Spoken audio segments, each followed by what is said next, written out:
Luluhod na babalik sa iyo ang iyong target at magmamakaawa siyang mahalin mong muli. Makikipagbalikan siya sa iyo kahit na umayaw ka pa o ayaw mo na sa kanya, kukulitin kanya at kukulitin na makipagbalikan.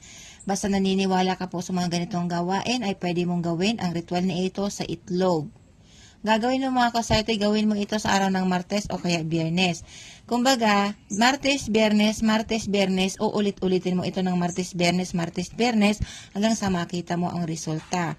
Pwede ito kung magka-LDR kayong dalawa, nagkahiwalay na at gusto mong, kung baka kahiwalay nyo lang, tapos gusto mong lumod siya pabalik sa iyo. Kumuha ka lamang ng isang itlog, tapos isulat mo dito ang tunay na pangalan ni target mo, pangalan, apelyido.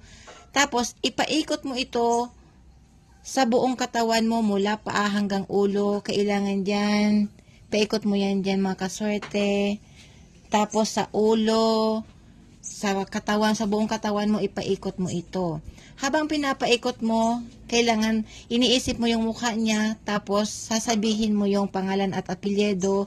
Luluhod kang babalik sa akin kung ano yung gusto mong sabihin, mga kaswerte. Pagkatapos mong makapag-ritual, basagin mo ito sa lupa.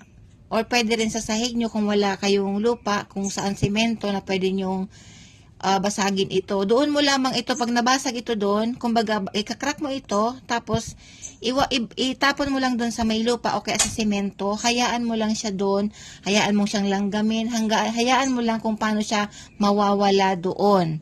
Tapos ulitin mo ito, halimbawa ginawa mo ng Martes, ulitin mo ito ng Biyernes, ulit-ulit lang po hanggang sa makita mo ang resulta.